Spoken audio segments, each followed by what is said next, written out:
우리가 이제 이 이계명을 살펴보고 있습니다. 그래서 늘 말씀을 드리지만 이계명은 분명히 우상을 만들지 말라. 그래서 그것이 표면적으로는 형상을 만들지 말라. 이렇게 표현이 되고 있습니다. 근데 나를 대신해서 무엇을 만들지 말라는 그런 표현이 있기 때문에 이런 표현들을 보면 그것이 단순히 그냥 어떤 형상을 만들지 말라 이 정도에서 머무르는 것이 아니라 더 나아가서는 하나님의 자리를 대신하는 것 자체가 우상 숭배에 들어가는 것이고 오히려 어떤 형상을 만드는 것보다도 더 심각한 그런 죄를 범하는 것이다. 이계명을 범하는 것이다 라고 하는 것을 이렇게 말씀을 좀 드리고 드렸고 그렇게 드리고 싶습니다. 그래서 요즘에는 워낙 다시 예전으로 돌아가듯이 종교개혁 이전 시대로 돌아가듯이 너무나 이렇게 눈에 보여지는 것들을 자꾸 다시 만드는 시대가 돼서 좀 안타까워요. 그래서 저도 이렇게 기독교 백화점이라 그러죠. 서점이라고 하기도 하고 기독교 백화점이라고 부르기도 하고 이런 데 가보면 정말 우리가 좀 심도 있게 봐야 될 그리고 반드시 봐야 될 책의 내용들은 없거나 아니면 좀 부족한 것이 사실이고 심지어 그것까지도 어떻게 해서든지 표현은 늘 그래요. 교육적이다 이런 걸 담아서 자꾸 이렇게 좀 우리가 보기 편한 방식으로 이해를 하려고 하는 경우가 많습니다. 늘 그런 거에 대한 문제점들을 말씀을 드렸음에도 불구하고 여전히 거기서 이제 벗어나지 못하는 모습이고 점점 더 이렇게 회귀해가는 회귀가 아니죠. 그 회귀는 나쁜 표현보다도 이렇게 종교개혁 이전 정신으로 자꾸 돌아가려고 하는 그런 모습들이 이제 많이 보입니다. 그래서 이것을 소요리 문답에서도 단순히 그냥 어떤 형상을 만들지 말라 이 정도로 지금으로 말하면 예수님 그림이나 예수님의 조각상이나 이런 거죠. 이런 것들만이 아니라 계시의 그 안에는 이제 예배의 부분, 계시의 종결 부분 이런 모든 부분들이 전부 다 이제 포함되어져서 이해되지 않으면 이 십계명은 상당히 좀 이렇게 잘 안 지켜지는 우리도 모르게 아니면 의도적이지 않든지 간에 이 십계명은 좀 안 지켜지게 되는 모습들이 많아요. 특히나 이 제2계명은 어떻게 보면 끊임없이 논쟁이 되고 또 지금도 많은 사람들로 하여금 해도 된다 안 해도 된다라고 하는 이런 내용들이 많이 있는 것처럼 그래서 초반에 말씀드린 대로 이 삼위일체 개념이 없으면 성부에 대해서만 안 하면 되지 않느냐 이래서 성자에 대한 표현 즉 예수님에 대해서 아니면 성령에 대해서 함부로 막 표현하고 그걸 음악으로도 쓰고 이런 어떤 그런 내용들 그러니까는 그런 삼위일체에 대한 개념이 없으니까 거꾸로 우리가 지금 어렵게 좀 시편 찬송을 연습하고 있잖아요. 그러면 거꾸로 또 물어봐요. 시편 찬송만 부르면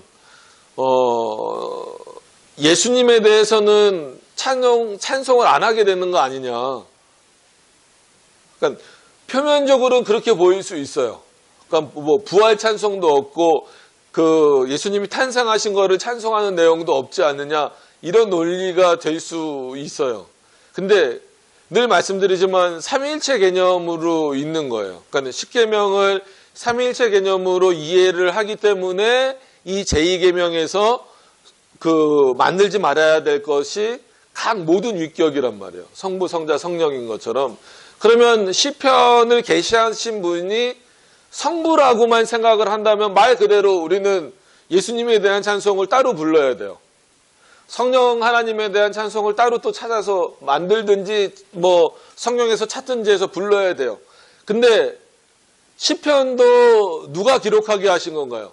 삼위일체 하나님. 그러니까 하나님이시지만 삼위일체 하나님이 기록하게 하셨다라고 한다면 시편이라는 찬송의 직접적인 어떤 부활이라는 표현, 탄생이라는 표현, 심지어 그리스도라는 표현, 성령이라는 표현이 나오지 않는다 할지라도 직접 그렇게 언급되어 있지 않는다 할지라도 이 시편 안에는 그리스도를 표현하는 표현, 그리고 뭐 보통 하나님의 영, 아들의 영 이렇게 표현되어져 있는 그런 성령 하나님에 대한 표현들이 이미 다 녹아져 있다라고 하는 거예요. 그래서 우리가 시편을 볼 때 자유주의 신학자들은 다윗이 누구를 이렇게 높이는 표현, 그러니까 다윗 자기가 왕이잖아요. 자기가 왕인데 마치 다른 왕이 있는 것처럼 표현하는 그 표현을 제왕시다. 그래서 이게 어떤 의미냐면 우리나라도 그러잖아요. 왕이 자기 스스로를 부를 때 자기 스스로를 높이는 말이 뭐예요? 짐이 그러잖아요. 그러니까 뭐 내 왕이 뭐 이런 표현도 쓰지만 뭐 과인이, 짐이 뭐 이런 식으로 표현을 하는 것처럼 어떻게 보면 성경에서도 그러니까 다윗도 자신을 높이는 표현이다 이런 식으로 이해를 하는 거예요. 그게 이제 보통 제왕시라는 표현으로 쓰는 겁니다. 근데 그러지 않고 다윗은 분명히 우리가 신약 성경의 근거에서도 우리가 보는 바와 같이 분명히 누구를 찬양하고 있어요? 예수 그리스도를 찬양하고 있다라는 거예요.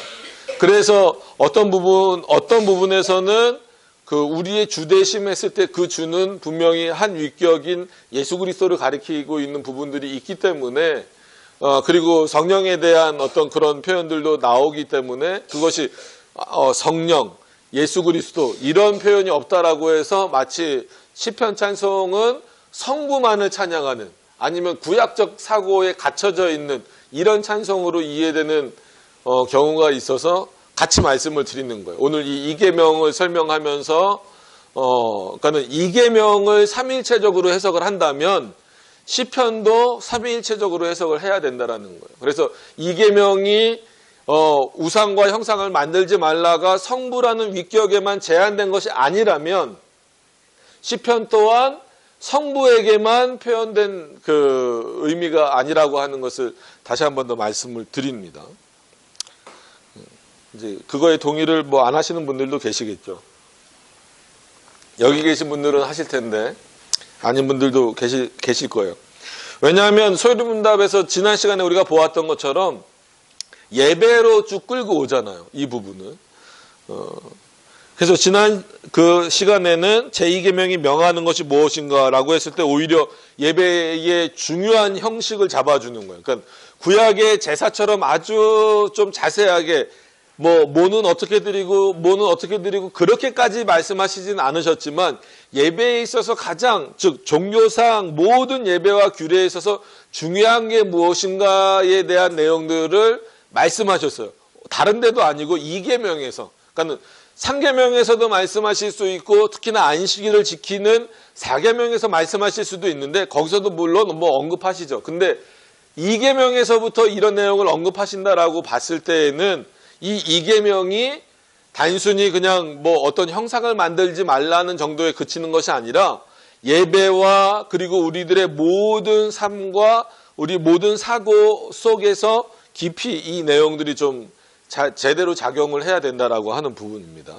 그래서 지난 시간에 본 거는 제2계명이 명하는 것은 하나님이 그 말씀 중에 정하신 즉 성경 안에서 정하여진 종교상 모든 예배와 규례를 받아 순종하며 깨끗하고 완전하게 그것을 그리고 온전하게 지켜야 된다라고 하는 것입니다. 이제 이 내용을 지난 시간에 우리가 살펴보았고요. 이제 51문으로 넘어가서 오늘은 또 두 문을 보셔야 됩니다. 그래서 짧게 끝내겠다라고 말씀을 드렸는데 오늘 또 두 문이네요. 왜냐하면 좀 오늘 또 좀 힘드신 분도 있고 다 그래서 그랬는데 하여튼간 좀 빨리 가볼게요. 자, 51문 먼저 한번 좀 보시죠. 제2계명이 그럼 금하는 것이 무엇인가? 전형적인 이 구조로 10계명은 설명이 된다라고 말씀을 드렸습니다. 그럼 제2계명이 금하는 것은 우상으로 그게 그 2계명을 우리가 생각한다면 그게 우상이든지 어떤 형상, 그 우상이 어떤 형상이든지 아니면 보이지 않는 무형적인 것이라든지 심지어 어떤 뭐 소리라든지 뭐 이런 것까지 다 표현되는 거예요. 여러분 하나님의 음성 그러면 하나님의 음성이 어떨까요? 어떤 음성이겠어요? 자, 그럼 쉽게 한번 표현을 한번 해볼게요. 이게 쉬울지 더 혼란스러울지 모르겠는데 하나님이 모세에게 말씀하셨을 때는 어떤 언어를 쓰셨을까요? 하나님의 언어? 그렇게 단순하게 생각하시면 안 됩니다. 왜냐하면 하나님의 언어는 솔직히 우리가 몰라요. 하나님이 우리에게 적응하셔서 우리가 알아들을 수 있는 말로 설명을 해주셨기 때문에 우리가 이해를 하는 거지 하나님의 언어가 뭔지 우리는 모릅니다.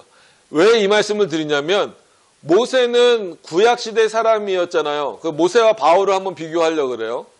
모세는 구약시대 사람이었잖아요. 그럼 쓰는 언어가 달라요. 바울은 신약시대 사람이고 사는 지역도 다르단 말이에요.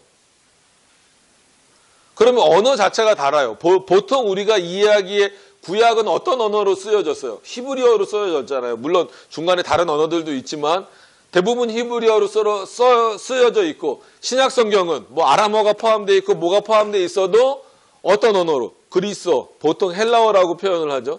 헬라어로 기록이 돼 있단 말이에요. 그러면 하나님이 모세에게 구약시대 모세에게 나타나셔서 모세가 알아들을 수 있는 언어로 말씀하셨을 때는 어떤 언어로 말씀하셨을까요? 히브리어를 쓰셨겠죠. 그죠? 그럼 그 똑같은 하나님이 바울은 공부를 많이 했으니까 분명히 히브리어 알아들을 수 있었을 거예요. 그럼 바울 말고 그래도 뭐 직접 말씀하신 거는 거의 바울이 좀 유일하니까 바울로 예를 들어보면 예수님이라든지 예수님은 당연히 헬라어를 쓰셨을 거고 누구를 예를 들어야 될까요? 뭐 바울 예를 들어도 어차피 뭐 예수님도 하나님이니까 아니면 뭐 요한을 예를 들어도 요한에게 말씀하실 때 그러니까는 세례 요한도 그렇고 이렇게 맨 처음에 부르시고 이렇게 말씀하실 때에 그리고 이제 그 누구예요? 그 마리아의 그러니까는 남편 요셉도 있죠. 그렇게 말씀하실 때는 분명히 뭐 그 직접 나타나서 말씀하신 건 아니었어도 어떻게 어떤 언어로 말씀하셨을까요? 헬라어겠죠. 그럼 뭐가 하나님의 진짜 언어냐는 거예요. 이걸 사람들이 갖고 싸워요. 하나님 우리에게 적응하셨다라는 걸 잘 모르는 거예요. 그렇기 때문에 만약에 대한민국 사람에게 그 당시에 계시를 하셨다라고 한다면 한글로 하셨겠죠. 그죠? 예를 들자면 이런 방식입니다. 그렇기 때문에 하나님에 대해서도 함부로 뭐 성부 하나님은 뭐 소리로 표현하는 경우가 많아요. 그리고 아버지 이런 개념이 많기 때문에 왠지 아버지는 이제 근엄할 것 같고 목소리가 굵을 것 같잖아요. 근데 꼭 그런 아버지만 있는 거 아니거든요. 목소리가 굉장히 얇은 사람도 있고 그렇잖아요. 그러니까 이런 표현들 뭐 성령 나타난다 그러면 막 바람소리 막 슉 하고 여러 차례 이런 표현들을 드렸는데 그러니까 이게 결국은 우리 한계 안에 묶여 있는 거예요. 하나님이 우리에게 적응하셔서 하신 표현들을 이게 하나님의 언어인가 보다. 이게 하나님을 표현할 수 있는 방식인가 보다 해서 그냥 막 써버리면 안 된다라는 거예요. 심지어는 그것 자체도 우상이 돼버릴 수 있다라는 거죠.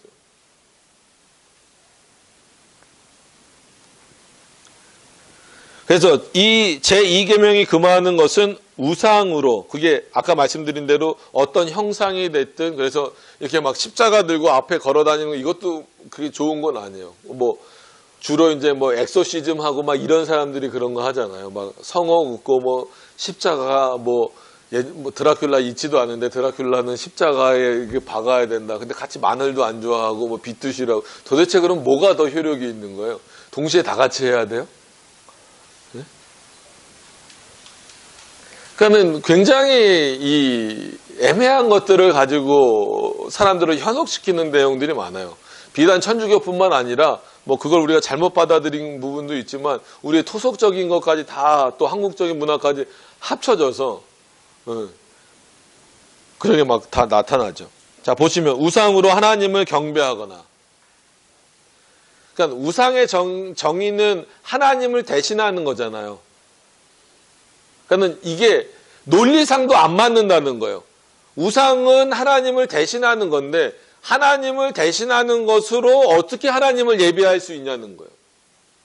하나님을 예배하려면 하나님을 대신할 만한 게 하나도 없이 오직 하나님만 예배하라는 거예요.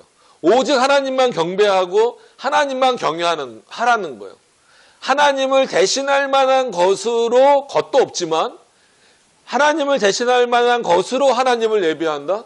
여러분 이게 논리가 맞을 것 같아요. 그러니까 우리가 이 표현은 너무 익숙하니까 그러니까 우상으로 하나님을 경배하면 안 된다. 우상으로 하나님을 예배하면 안 된다라는 표현은 다 알아요.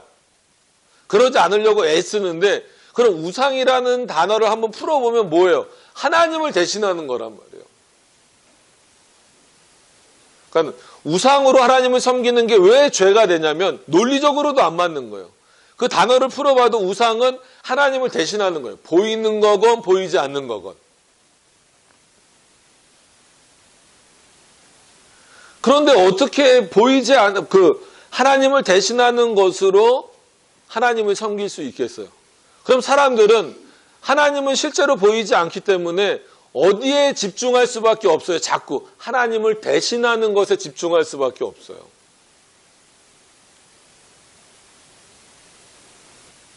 그래서 우상은 아니지만 출애굽기가 끝나고 이제 모세 오경이 끝나면서 여호수아 내용으로 이어지잖아요. 그때 이스라엘 백성들이 굉장히 두려워하고 힘들어합니다. 왜? 누가 없어졌으니까. 모세가 죽었잖아요. 그리고 젊은 여호수아가 섰을 때. 그래서 여호수아서 1장이 가지고 있는 의미는 하나님이 다시 한 번 더 자신을 드러내시고 여호수아를 신임해 주시는 어떤 그런 의미도 있지만 이스라엘 백성에게 분명하게 못 박으시는 내용도 있어요. 그게 뭐냐면 어떤 의미일까요? 뭐를 못 박으실까요? 뭐를 못 박으시는 내용인 것 같아요? 모세가 너희를 인도한 거 아니라는 거예요.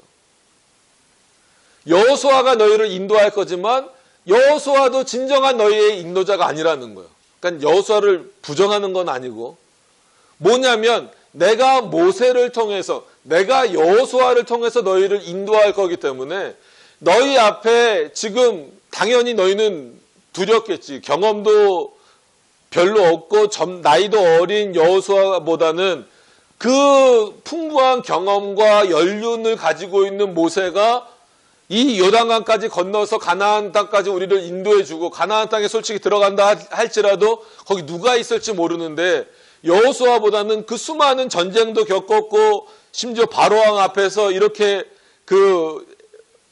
이스라엘 백성들을 이끌어냈었던 담대함을 갖고 있었던 모세가 계속해서 우리를 이끌어줬으면 좋았을 텐데 이런 어떤 불안함과 뭘까요? 불안함이죠. 결국 두려움과 이런 게 있었단 말이에요. 그렇기 때문에 여호수아서에서 분명히 여호와께서 즉 하나님께서 말씀하시는 게 뭐예요? 두려워하지 말라는 거예요.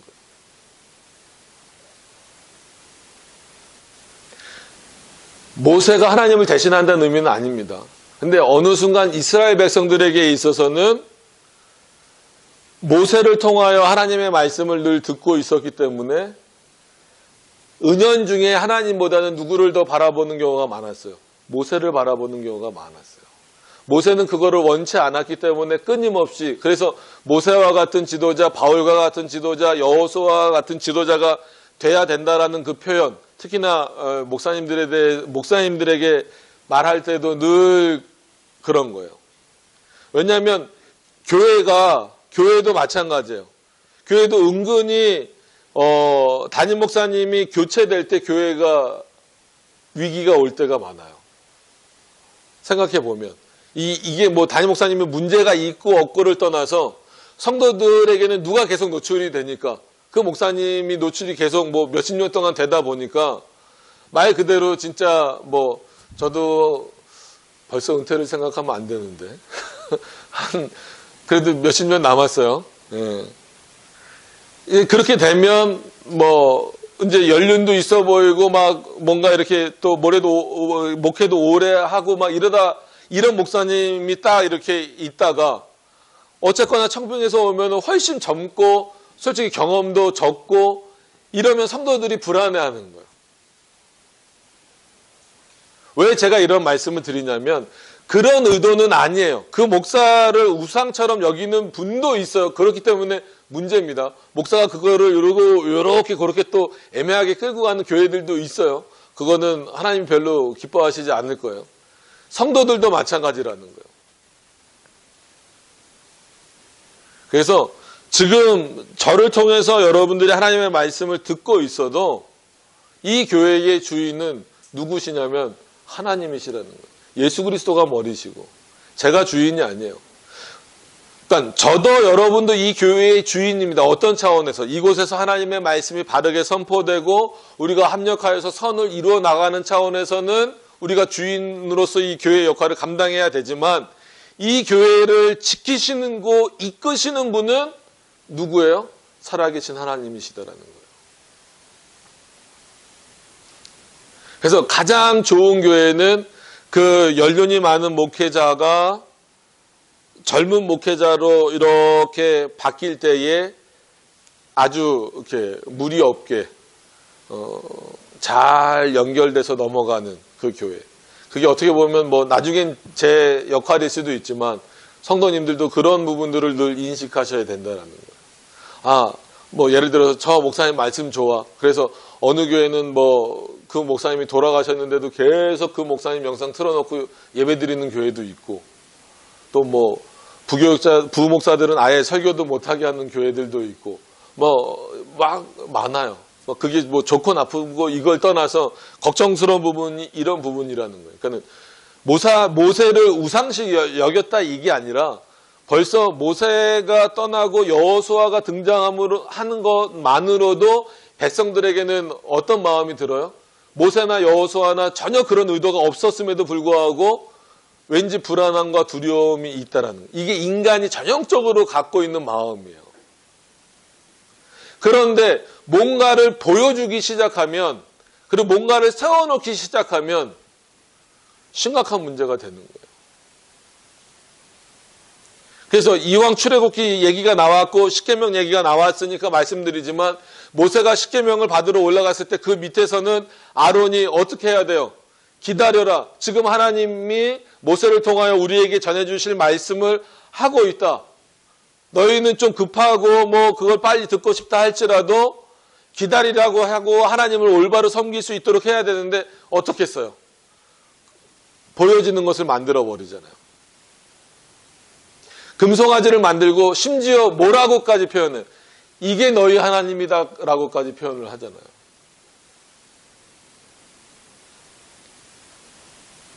정말 무서운 거예요. 그게 아무것도 아닌 것 같아요. 그래서 어쨌거나 모세가 내려와서 그 금송아지 다 때려 부셨죠.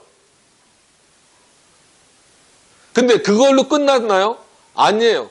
그게 결국은 다시 그런 똑같은 금송아지가 만들어지지 않았을 뿐이지 이미 한번 우상을 만들어내기 시작한 이스라엘은 계속 뭐를 만들어내는 거예요?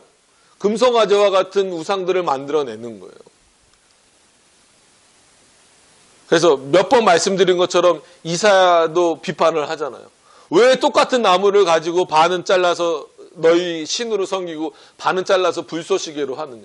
이런 식의 아주 원색적인 비난을 하고 있음에도 불구하고 여전히 이스라엘 백성들뿐만 아니라 특히 이스라엘 백성들이 우상을 만들어내는 모습을 보세요. 그게 지금까지 이어오잖아요. 그래서 왜 기독교를 상징하고 최소한 교회다라는 것을 상징하기 위해서 밖에다가 십자가를 달면서도 안에는 십자가를 자꾸 없애려고 하는 이유가 뭐예요? 그것 자체가 우상이 돼버리니까. 성경에서도 노뱀 사건 나오잖아요. 맨 처음에 그 노뱀은 실제로 능력이 있었어요? 없었어요? 대답을 잘 하셔야 될 겁니다. 여기서 누구를 지목하면 좀 그렇죠. 이 카메라가 없으면 지목을 한번 해보려고 했는데. 첫 번째 노뱀 사건에서 그 노뱀은 그러니까 효력이 있었어요, 없었어요?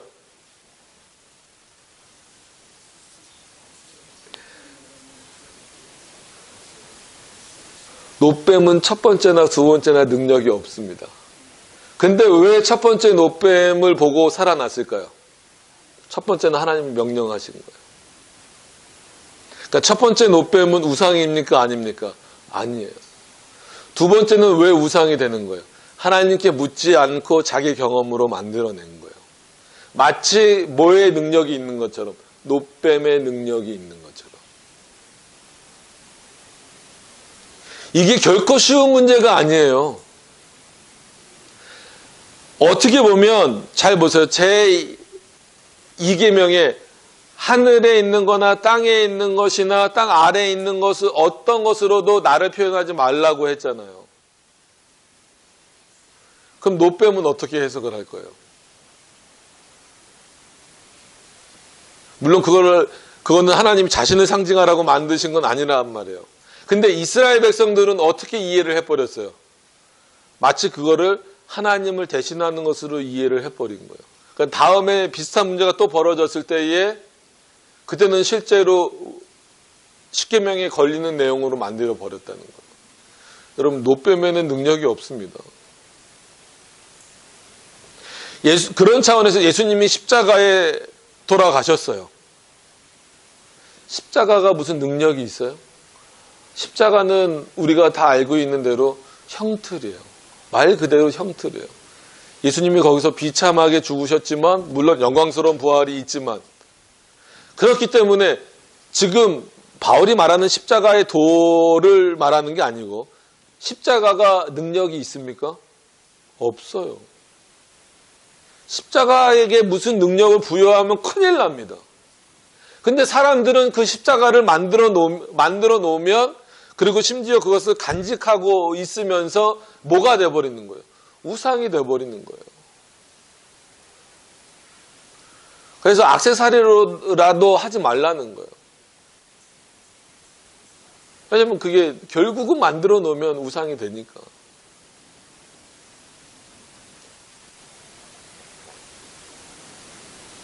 저희 외할머니가 그렇게 새벽에도 걸어가실 정도로 저기 부평역까지 걸어 다니실 정도로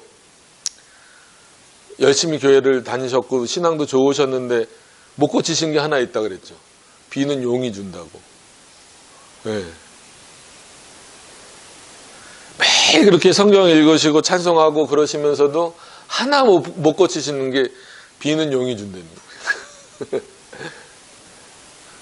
뭐 그렇다고 그게 뭐 구원에 문제가 생기는 건 아니지만 참 그게 그거 하나 이렇게 벗겨내는 게 쉬운 문제가 아니에요. 여러분, 이 십계명을 지킨다라고 하는 것은 하나님을 올바로 섬기는 어떤 그런 차원도 있지만 내 안에서 충돌되는 부분들을 이렇게 바꿔내는 게 이렇게 쉽지 않습니다. 왜냐하면 보여지기는 다 도움이 되는 것 같거든요. 결국은 그게 있어야 있을 것 같거든요. 뭔가 도움이 될 것 같거든요. 그래서 직접적으로 그런 비판을 저는 많이 해요. 만화 소요리 문답, 아니면 만화 기독교 강요, 이거 보지 말라는 거예요. 어떤 분들은 보통 애들용인데 이해하기 어려우면 어른들도 봐도 괜찮다 그러는데 저는 개인적으로 싫어요. 왜냐하면 칼빈도 형상을 만드는 것에 대해서 굉장히 비판을 많이 합니다. 기독교 강요에서도. 그리고 특히나 소유리 문답은 아예 이렇게 나오잖아요. 십계명 해설이 나오잖아요. 그런데 이거를 만화로 표현을 하면 만화 그 표현한 것 보니까 또 그려요. 또 그려. 그리지 마세요. 성경의 어떤 인물들도 최대한 저는 안 그리는 게 좋다고 생각을 해요. 이렇게 단순히 어떤 이렇게 예수님뿐만이 아니라. 그래서 경배하거나 그 다음에 하나님의 말씀에 정하지 아니한 어떤 다른 방법으로 경배하는 것이다. 되게 많이 들어왔죠. 그러니까 지난 시간에 써드렸던 거랑 한 번 더 써드려 볼게요.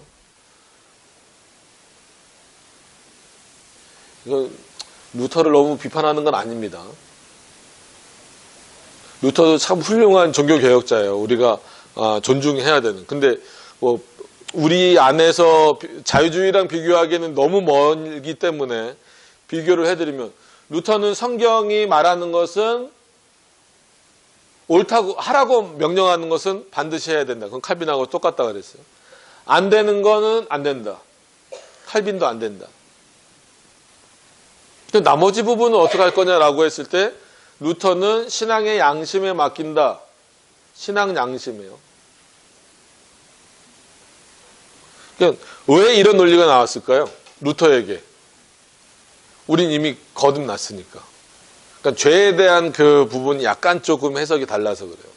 그러니까 이제는 그 우리에게 주신 그 거듭난 신앙 양심을 통해서 이럴 수도 있고 저럴 수도 있다라는 거예요. 근데 이 부분은 상당히 조금 위험합니다. 그 안에 여러 가지 부분들이 그럼 포함될 수 있어요. 왜냐하면 신앙 양심이 각자 달라요. 같을 수가 없어요. 신앙의 경륜이나 아니면 그 신앙의 바탕이나 이런 것들로 인하여서 신앙 양심은 상당히 다 달라질 수 있어요. 개개인마다.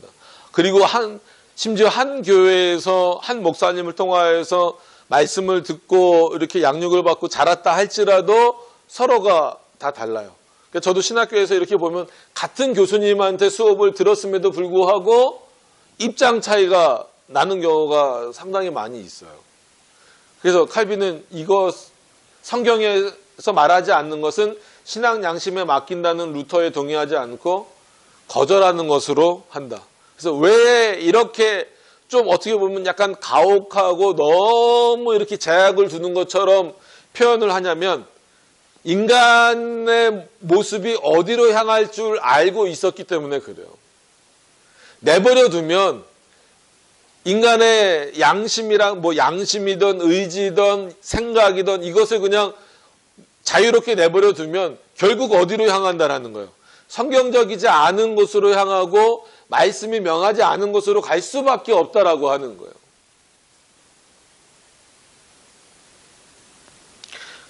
그러니까 그것에 근거해서 이 소유리문답이지만, 소유리문답은 우리 개혁파권에 있는 거지만, 만약에 요 문답만 딱 떨어뜨려 놓고 여기에 미쳐서 해석을 해버리면 아주 달라집니다. 그죠? 뒷부분에 하나님의 말씀에 정하지 아니한 어떤 다른 방법으로 경배하는 것. 이거는 어디에 더 가까워요? 루터에 가깝습니까? 칼빈에 가까운 표현입니까? 칼빈에 가까운 표현이죠.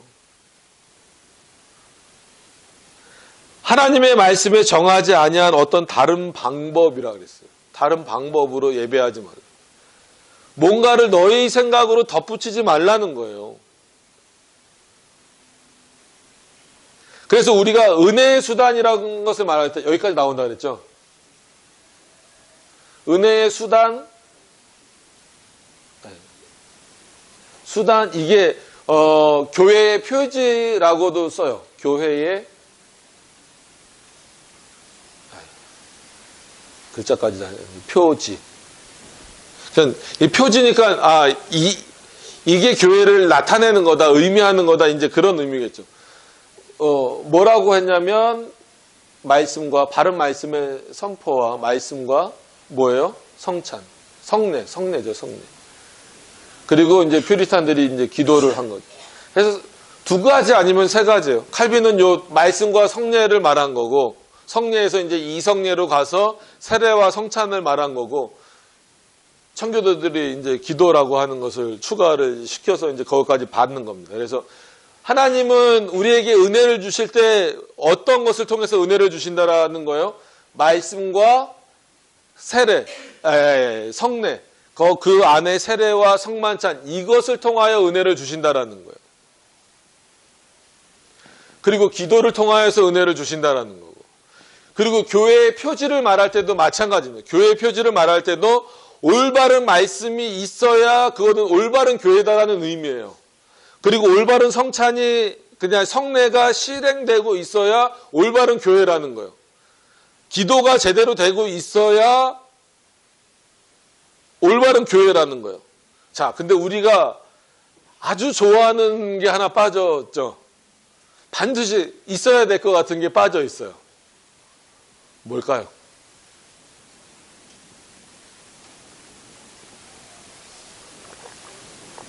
힌트를 드리면 우리가 아까 아주 힘들게 연습했던 거. 찬송이에요, 찬송. 찬송은 의대의 수단도 교회 표지도 아니에요. 냉정하게 말하면. 근데 요즘에는 이게 거꾸로 돼버려서 찬양 집회, 아니면 뭐 은사 집회, 뭐 오후에는 오후 찬양 예배, 뭐 이런 식으로 많이 바뀌잖아요. 찬양을 통해서 은혜를 받읍시다. 물론 그럴 수 있어요. 시편을 통해서 우리가 시편 찬송 부르는 것도 결국은 하나님이 기뻐하시는 것이기도 하지만 우리가 그 시편 찬송을 부르면서 우리의 신앙을 확인하고 또 하나님이 주시는 은혜를 또 확인하는 거예요. 그럼에도 불구하고 공식적으로는 말씀, 성례, 죄송합니다. 성례, 기도 이거 위에는 없어요.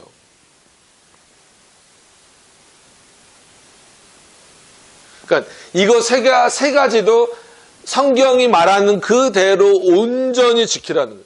신실한 말씀이에요. 신실한 말씀.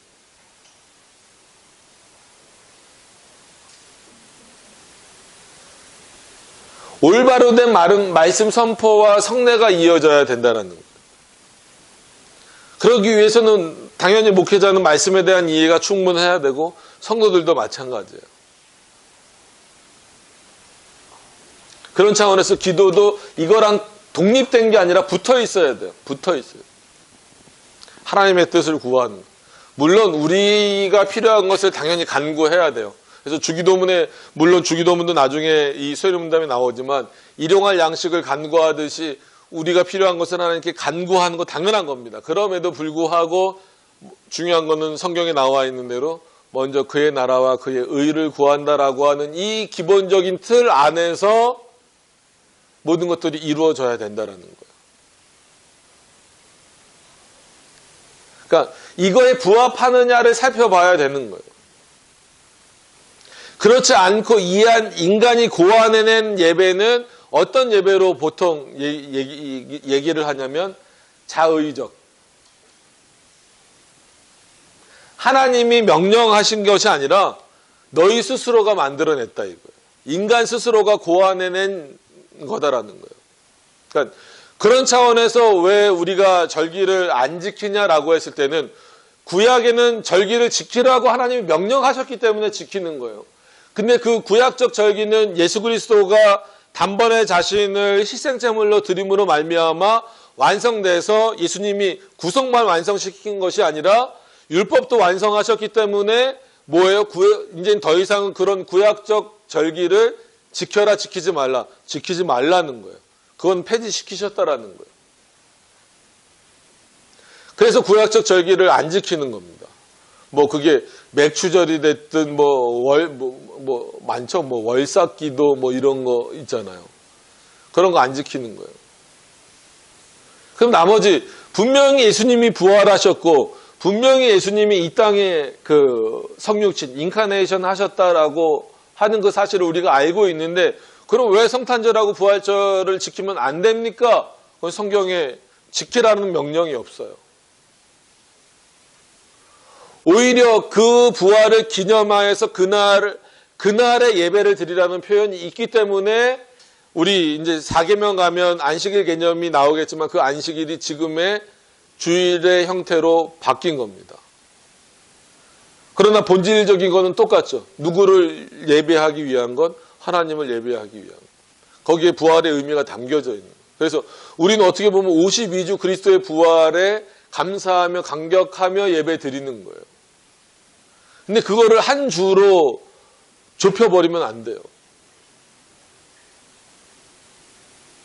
성탄절도 마찬가지고. 그러니까 막 만들어냈잖아요. 고난주간도 만들어내고. 왠지 그래서 고난주간에는 뭐 해야 될 것 같고. 그죠? 금식이라도 해야 될 것 같고, 뭐도 해야 될 것 같고.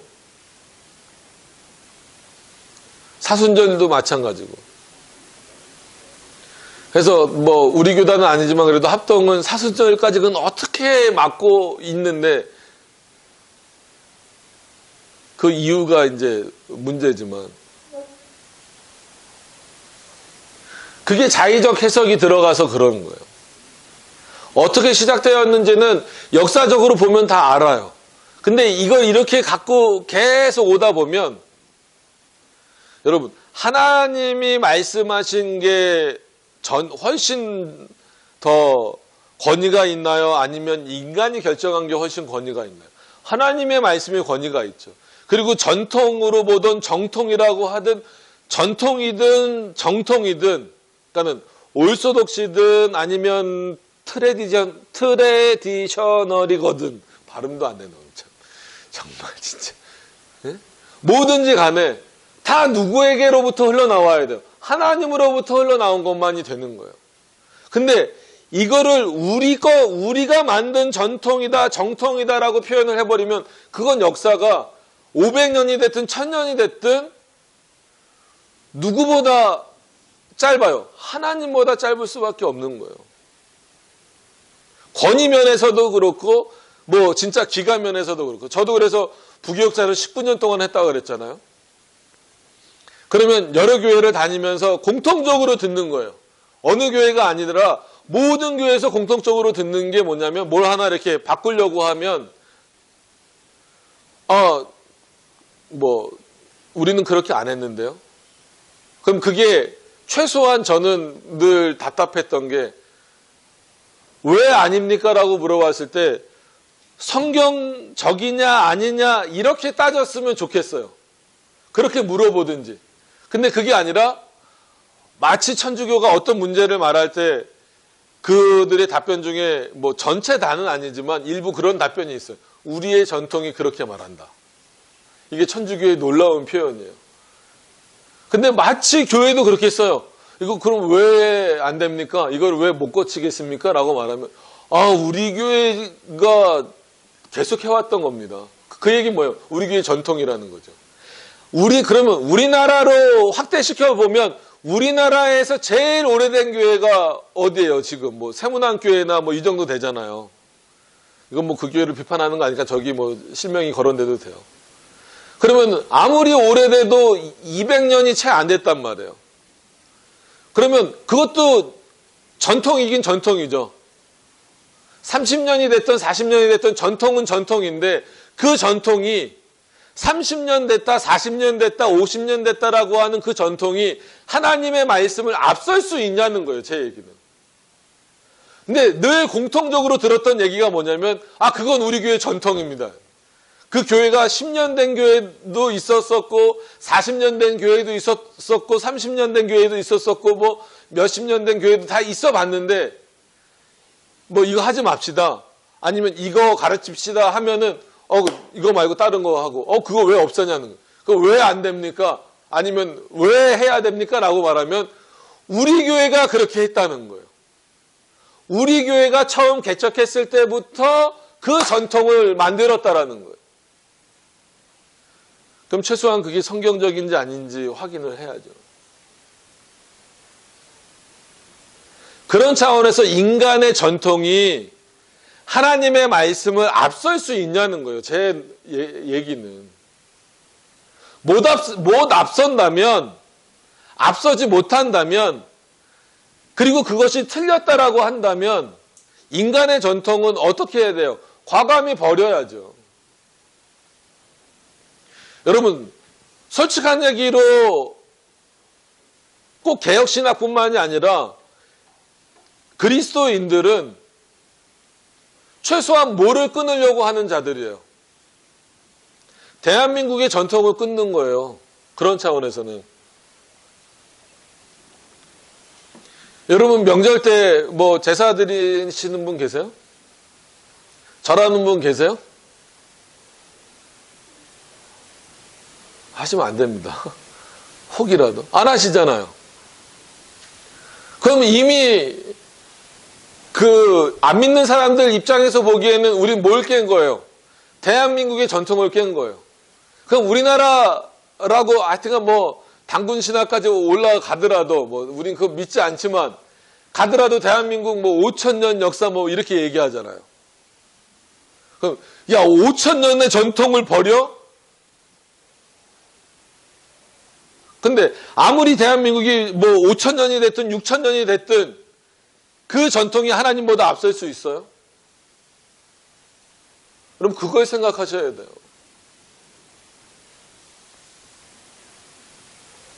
왜 좋은 전통인데 버립니까? 왜 교육적으로 좋은데 조상들을 섬기는데 조상들을 알리는데 뭐 이걸 뭐 제사에 국한시켜서 그렇지만 그 외에 많은 것들이 있어요.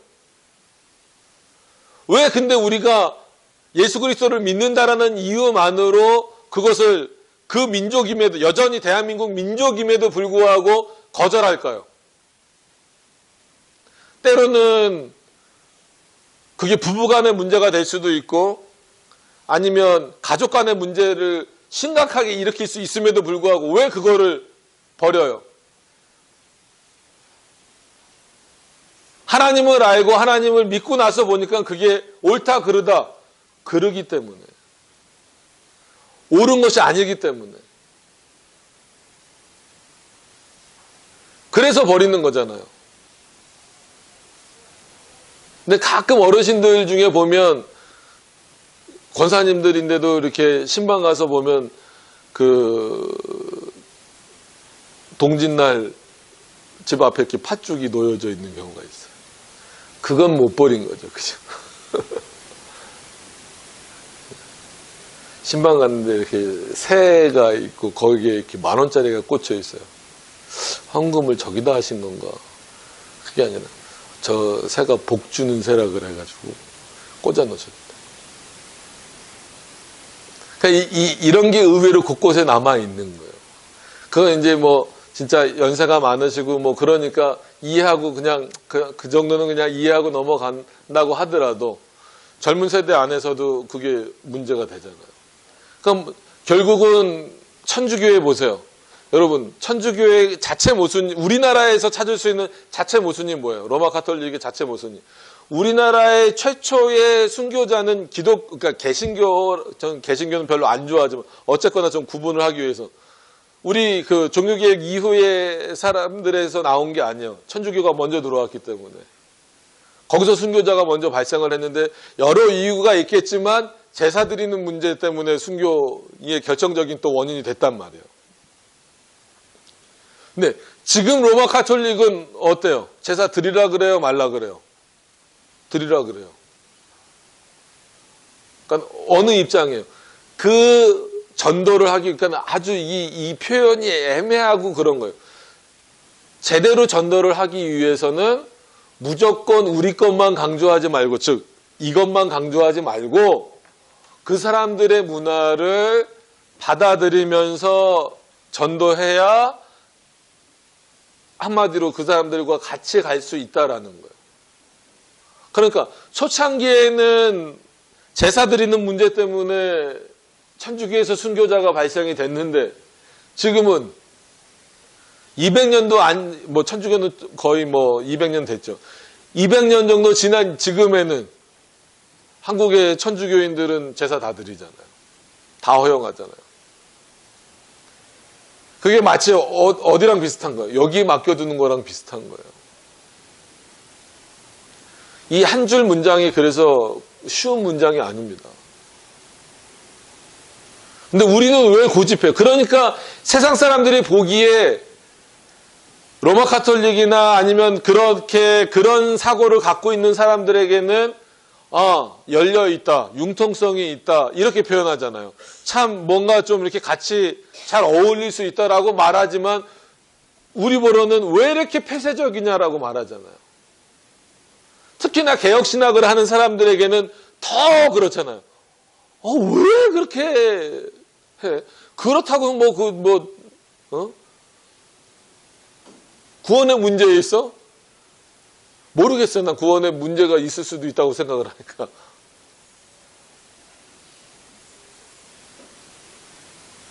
그 예수님 얼굴 그린다고 뭐 우리가 지옥 가겠어?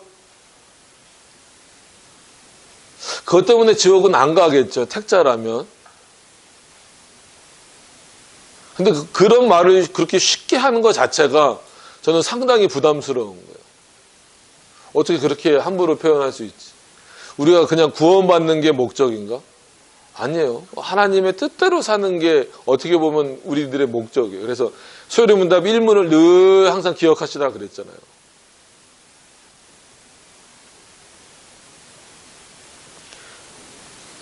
그렇기 때문에 다시 51문 일단 한번 정리를 할게요. 이 52문 같이 한다 그랬는데. 하나님의 말씀에 정하지 아니한 어떤 다른 방법으로 경배하는 것. 이거 하지 마세요. 그래서 예배 모범 우리에게 주어졌잖아요. 웨스트민스터 예배 모범. 그걸 지금 다 살펴볼 수는 없어요. 일일이 그걸 다 살펴보기에는 시간적으로 부족하니까. 그래서 최소한 여러분들이 그 장로교인이라면 웨스트민스터 신앙고백서, 소요리문답, 대요리문답, 그리고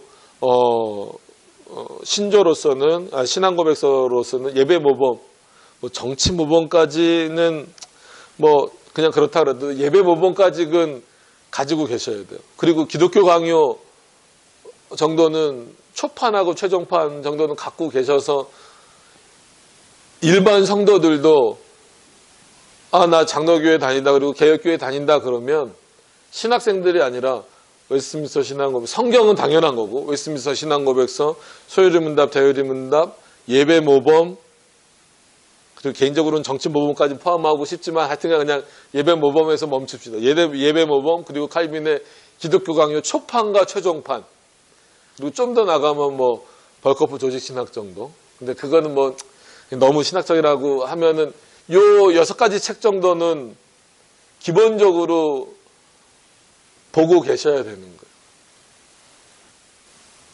이거는 여러분들을 스콜라주의로 만들려고 하는 게 아니라 그게 우리의 어떤 신학적 사고들을 올바르게 그리고 성경을 해석하는 데 있어서 가장 바른 어떤 내용으로 볼 수 있는 거기 때문에 칼빈이 어떻게 칼빈 한 사람만을 따라가는 게 개혁신학은 아닙니다.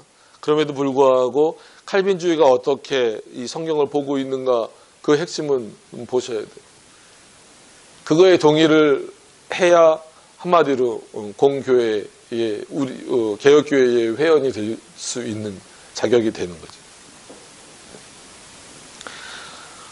51문은 이 정도 넘어가시고 한 번씩만 해야 되는데 너무 느린 것 같아서 또 두 문을 하려다 보면 또 시간이 저렇게 가고. 자, 52문 넘어가서 보겠습니다. 이런 차원에서 나중에 예배 모범을 한번 우리도 좀 살펴봐야 돼요. 살펴볼 겁니다. 자, 제 2계명이 지키라 한 이유가 무엇인가? 그럼 제 2계명에서 지키라 한 게 있을까? 그럼 결국은 뭐예요? 만들지 말라는 거를 지키라는 게 지키는 거겠죠. 그죠? 그래서 제 2계명이 지키라 한 이유는 하나님의 우리의 주제가 되시며, 즉 주인도 되시고 우리의 모든 주관자가 되시며 우리의 소유주가 되시며 홀로 자기에게만 경배하는 것을 바라신다라는 거예요. 이기적인 하나님이어서가 아니에요. 하나님만이 신이시기 때문에 그래요. 하나님만이 신이시고 실제로 그 하나님이 우리를 창조하셨어요. 아담과 하와 이후의 모든 인류는 보통 생육법이라고 하는, 즉 엄마와 아버지 사이에서 태어나도록 하는 그 방식으로, 보통 생육법의 방식으로 태어나도록 하나님이 질서를 정하셨을 뿐이지, 여전히 우리의 창조주는 누구예요? 하나님이시라는 거예요. 그분이 우리의 실제 주인이시라는 거예요.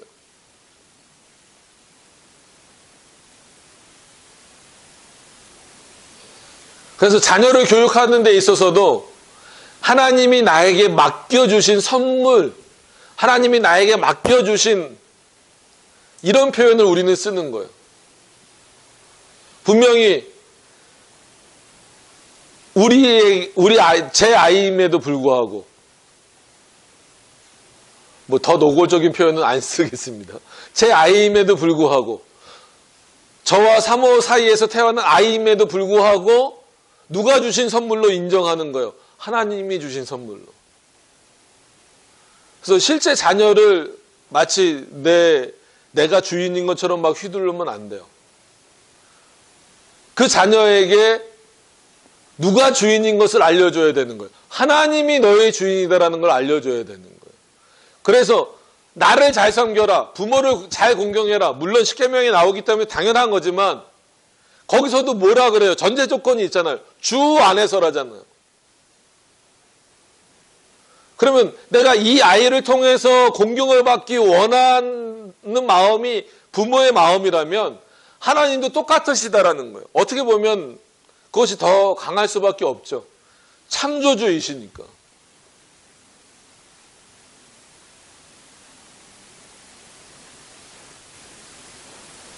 이 부분을 지키기 위해서라도 그가 금하신 것을 안 하는 것을 지키는 것. 근데 결코 그게 쉽지 않은 부분이에요. 이미 많이 들어와 있기도 하고 또 각 나라의 문화마다 다 다르기 때문에 그것을 멈추는 게 그렇게 쉬운 일은 아닙니다.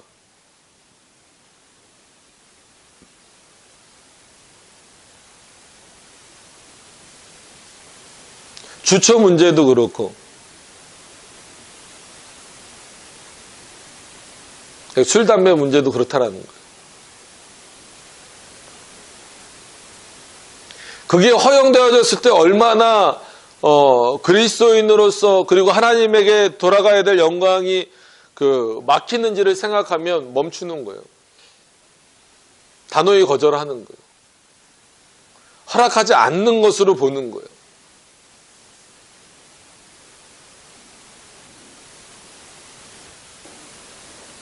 성경에 어디 술 먹지 말라고 나왔습니까? 어디 이렇게 나왔습니까? 교회법에서 그래서 정해놨잖아요. 결코 그게 하나님께 영광이 되지 않고 이 개념을 통해서 봤을 때 하나님이 허락하시지 않는 부분에 대해서는 멈출 수 있어야 돼요.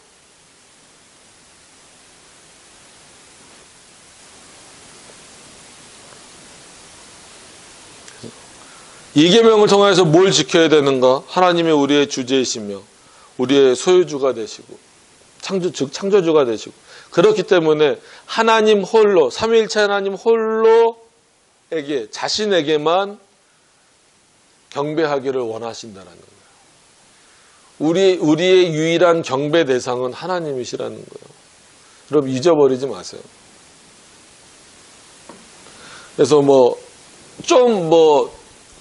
운동을 잘하거나 아니면 이렇게 운동선수 중에 메달을 따오거나 골을 넣거나 홈런을 쳤거나 아니면 이렇게 연예인들 중에서 춤을 잘 추거나 아니면 노래를 잘하거나 진행을 잘하거나 그러면은 요즘에 이름 앞에 뭐 붙이는 게 유행이에요.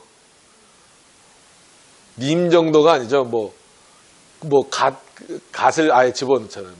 가특민 그렇죠. 골 넣었다 가특민 아니면 대표적인 거 있잖아요. 윤우님 이런 거. 아무것도 아닌 것 같아도 벌써 인간의 사고는 내버려두면 그렇게 간다니까요.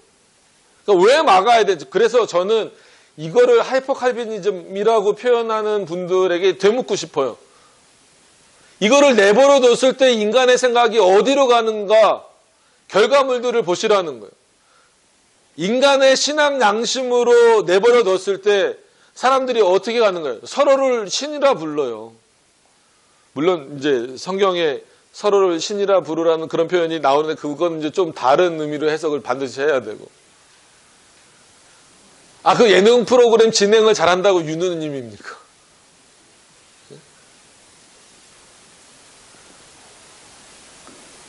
골 하나 넣어서 월드컵에 갔든 아니면 홈런을 쳐서 우승을 했든 그렇다고 거기다가 가시라고 부르면 돼요. 아무것도 아닌 것 같아요. 이건 상계명하고도 연결이 되는 거예요. 하나님의 이름을 망령되이 여기지 말라는 것도 연결이 되지만 사람들은 이게 그냥 우리가 부르는 거지 그렇다고 우리가 그 사람을 이렇게 진짜 신처럼 여기는 것도 아니고 이런 것까지 하면 이거 깝깝해서 어떻게 사냐라고 표현을 하지만 그 표현은 누구에게만 쓸 수 있는 거예요. 하나님께만 쓸 수 있는 거예요. 하나님께만 쓸 수 있는 것을 왜 다른 대상에게 붙이냐는 거예요. 하나님은 그것을 원하시지 않는다고요. 그게 어떤 의도가 됐든지 간에. 하지 말라는데 왜 자꾸 하냐고.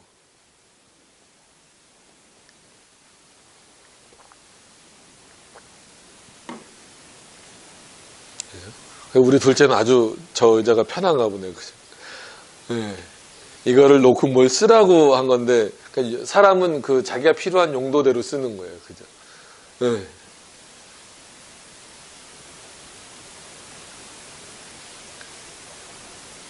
그래서 아까 농담으로 여기 막 이렇게 뛰어다니고 그럴 때, 뛰어다니지 마라 했는데 계속 뛰니까 개념수여식 한번 해야 되겠네. 농담반 진담반 얘기했어요. 진짜 우리는 그런 식으로 말을 안 듣는 존재예요. 어떻게 보면 제 아들들이니까 쟤네들은 누구 말을 들어야 돼요? 제 말을 들어야 되잖아요.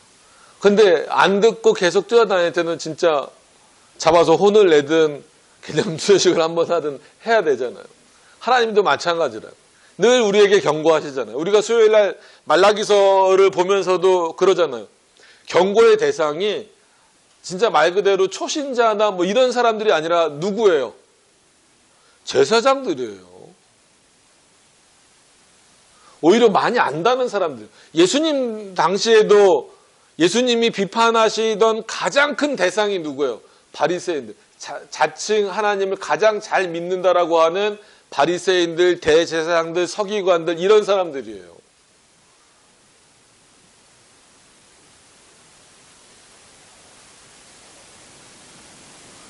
오히려 그 사람들이 하나님의 말씀을 더 어기는 거예요. 더 안 지키는 거예요. 하나님이 명하시지 않은 것을 자기대로 끌어오잖아요. 성경에서도 그러잖아요. 이거 왜 이렇게 해야 됩니까? 바리새인들이 뭐라고 답해요? 장로의 유전이다. 거기서 말하는 장로의 유전은 뭐예요? 한마디로 우리의 전통이다라는 거예요. 우리가 덧붙인 거다라는 얘기예요. 여러 가지 율법 중에 영원한 도덕법 10계명만 지금 우리들에게 남아 있는데 실제로 율법주의자들은 단순히 율법을 지켜서 구원받는다 이런 차원이 아니라 너무나 많은 것들을 거기다 덧붙여 놓는 거잖아요. 뭐 하면 안 된다, 뭐 하면 안 된다, 오히려 그거를 지키는 게 옳은 것처럼 다른 건 다 열어놓고 이런 부분들을 한번 깊이 생각해 보세요. 그래서 오늘 최대한 빨리 끝나기로 했으니까 다음 상계명과 또 이어지는 내용이니까 요 정도 이렇게 보실 텐데 반드시 기억을 하시길 바랍니다. 이 계명이 금하는 것은 어떻게 하나님을 대신하는 것으로 하나님을 섬길 수 있느냐는 거예요. 이 논리적 모순을 이해한다면 그럴 수 없죠. 무엇인가 만들 수 없고 그것을 우상처럼 만들 수도 없고 그것을 교육적이다라는 이유로 들여올 수도 없습니다. 그런 차원에서 만화 소요리 문단, 만화 기독교 강요, 전 이게 더 이해를 못하겠어요. 그거를 금하는 내용을 어떻게 그려서 설명할 건가? 그리고 하나님의 말씀에 정하지 아니한 어떤 다른 방법으로도 경배하지 말아야 된다. 그리고 하나님만, 우리의 주인 되신 하나님만 온전히 경배해야 된다라고 하는 것을 반드시 기억을 하셨으면 좋겠어요. 그래서 개혁교회가 좀 답답해 보이실 수도 있어요. 뭔가 이렇게 막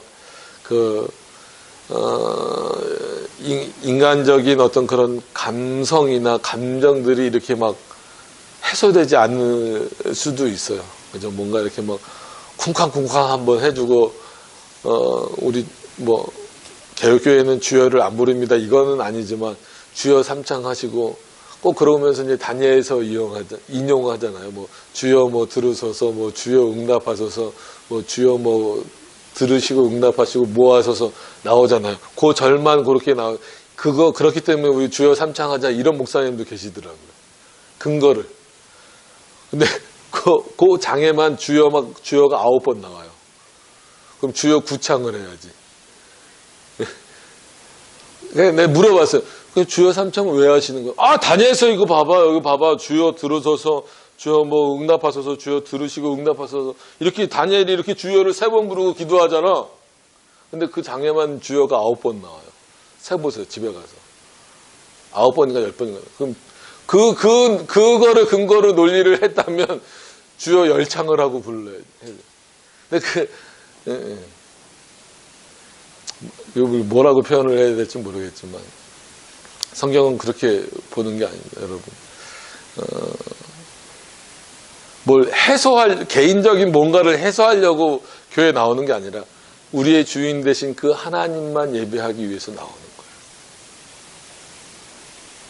그래서 저는 여기 오셔서 피곤하시면 그냥 주무셔도 돼요. 하나님이 안식을 주시는 거니. 잠을 주시는 분이 하나님이신데. 그렇다고 다 주무시면 안 됩니다.